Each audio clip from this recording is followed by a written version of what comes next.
Study for education में आपका स्वागत है। अच्छे ज्ञान के लिए हमारे चैनल को सब्सक्राइब एवं लाइक करें। आज हम गॉस के प्रमेय के अंतर्गत आवेशित चालक प्लेट के निकट वैद्युत क्षेत्र की तीव्रता के विषय में अध्ययन करेंगे। पिछले कड़ी में हमने देखा कि अनंत विस्तारित आवेशित चालक के निकट वैद्युत क्षेत्र की तीव्रता क्या होती है। वहाँ पर जब चादर माना गया था तो उस चादर में लंबाई चौड़ाई थी, परंतु मोटाई की संकल्पना नहीं की गई थी।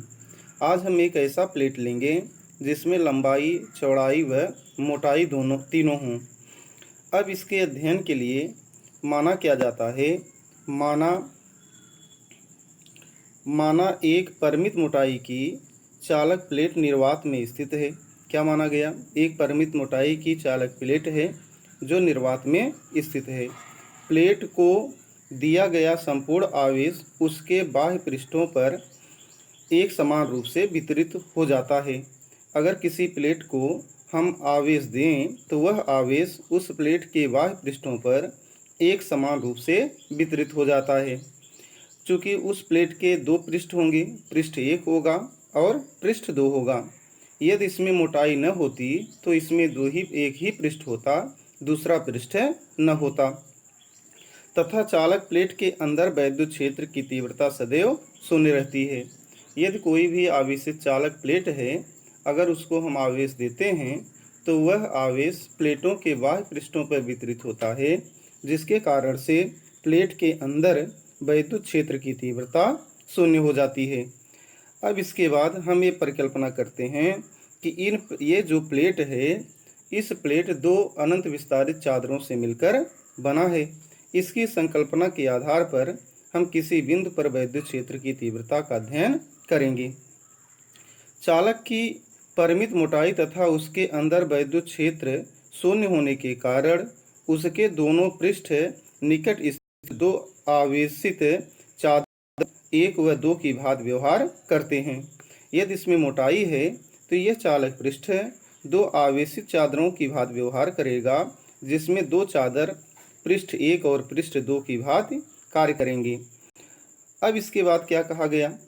प्लेट के दोनों पृष्ठों पर समान पृष्ठ आवेश घनत्व सिग्मा हो तब प्लेट के निकट किसी बिंदु P पर वैद्युत क्षेत्र की तीव्रता का हम अध्ययन कर सकते हैं।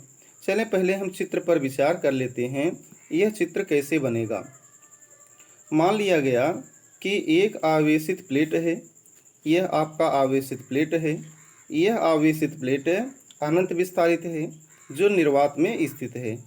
अगर ये आवेशित प्लेट है तो इस प्लेट के दो पृष्ठ होंगे, एक पृष्ठ 1 होगा और दूसरा पृष्ठ 2 होगा। पृष्ठ 1 पर आवेश की जो मात्रा होगी वही पृष्ठ 2 पर भी आवेश की मात्रा होगी। चूँकि उसको आवेश देंगे तो वह पृष्ठों पर समान रूप से वितरित हो जाता है। अब पृष्ठ 1 और पृष्ठ 2 जो हैं वे अनंत विस्तारित चादर की भांति व्यवहार करेंगे। इसके कारण यदि इस चालक के बाहर कोई बिंदु यदि हम P लें, इस बिंदु P पर वैद्युत क्षेत्र की तीव्रता निकालें तो प्लेट 1 के कारण इस बिंदु पर वैद्युत क्षेत्र की तीव्रता और प्लेट 2 के कारण इस बिंदु पर वैद्युत क्षेत्र की तीव्रताओं का परिणामी ही इस चादर द्वारा उत्पन्न वैद्युत क्षेत्र की तीव्रता की परिकल्पना होगी। अब मान लिया जाए कि प्लेट 1 जो है वह अनंत विस्तारित चादर है। इस प्लेट 1 का पृष्ठ अनंत विस्तारित चादर है जिस पर आवेश का पृष्ठीय आवेश घनत्व सिग्मा है।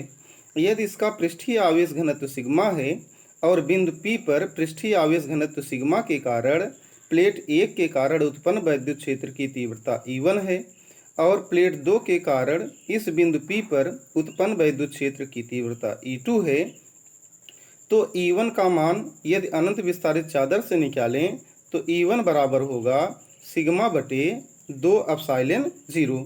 इसका अध्ययन हम पिछली कड़ी में कर चुके हैं। इसी तरह से यदि हम प्लेट 2 के कारण उत्पन्न वैद्युत क्षेत्र की तीव्रता बिंदु P पर निकालें, अगर वह मान लिया जाए E2 है तो E2 बराबर भी सिग्मा बटे 2 एप्सिलॉन 0 होगा। क्यों होगा? क्योंकि दोनों पृष्ठों पर आवेश घनत्व की मात्राएं समान हैं। तो प्लेट 1 के कारण बिंदु P पर उत्पन्न क्षेत्र की तीव्रता हमने देखा। प्लेट 2 के कारण बिंदु P पर उत्पन्न क्षेत्र की तीव्रता देखा। क्योंकि वैद्युत क्षेत्र एक सदिश राशि है, इस कारण से इन दोनों का परिणामी निकालने के लिए हमें इनके बीच का कोण भी अध्ययन करना होगा। यदि बिंदु P पर हम कोई आवेश धनावेश Q मान लें और इस प्लेट 1 पर भी धनावेश है, तो इस कारण से इन दोनों के मध्य एक प्रतिकर्षण बल कार्य करेगा, जिसके कारण से यहाँ अगर आवेश बिंदु P है तो इस पर लगने वाला बल दूर की ओर होगा, जिसके कारण से इस पर वैद्युत क्षेत्र की तीव्रता की दिशा प्लेट से दूर की ओर होगी। ठीक उसी तरह से दूसरे प्लेट पर भी धन आवेश है, इस कारण से इसके द्वारा उत्पन्न वैद्युत क्षेत्र की तीव्रता भी दूर की ओर होगी, अर्थात E1 व E2 की दिशाएं समान होंगी। अगर E1 व E2 की दिशाएं एक ही दिशा में हैं तो इसका परिणामी वैद्युत क्षेत्र की तीव्रता अगर मान लिया जाए बिंदु P पर E है तो E बराबर हो जाएगा E1 प्लस E2 के। यही परिकल्पना की गई और इसके आधार पर किसी प्लेट के कारण उत्पन्न वैद्युत क्षेत्र की तीव्रता का मान हम निकाल सकते हैं। यहाँ क्या कहा गया? आवेशित चादर 1 के कारण वैद्युत क्षेत्र की तीव्रता वेक्टर E1 बराबर सिग्मा बटे 2 एप्सिलॉन 0 और E1 की दिशा क्या होगी? चादर 1 से दूर की ओर होगी। अभी बताया गया E1 की दिशा किधर होगी? चादर 1 से दूर की ओर होगी, क्योंकि चादर 1 अर्थात प्लेट 1 पर धनावेश है और धन आवेश से वैद्युत क्षेत्र की तीव्रताएं बाहर की ओर निकलती हैं। ठीक इसी तरह से हम E2 के कारण निकालें तो आवेशित चादर दूसरे के कारण वैद्युत क्षेत्र की तीव्रता यदि E2 है तो E2 बराबर भी सिग्मा बटे 2 एप्सिलॉन 0 होगा और इसकी दिशा चादर से दूर की ओर होगी। तो दोनों की दिशाएं चादर से दूर की ओर हैं, इस कारण से इन दोनों के बीच का कोण कितने अंश का होगा? 0 अंश का होगा।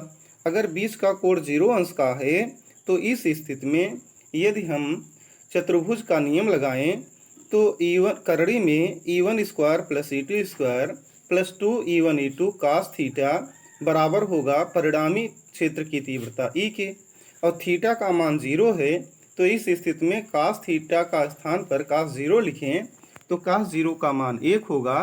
अतः E1 बराबर अगर हम निकालेंगे तो इस स्थिति में E बराबर हो जाएगा करड़ी में E1 square plus E2 square plus 2 E1 E2 और प्लस 2 E1 E2 अगर करें तो यह E1 प्लस E2 का होल स्क्वायर होगा और करड़ी के बाहर निकालेंगे तो E बराबर हो जाएगा वेक्टर E बराबर वेक्टर E1 धन वेक्टर E2 के।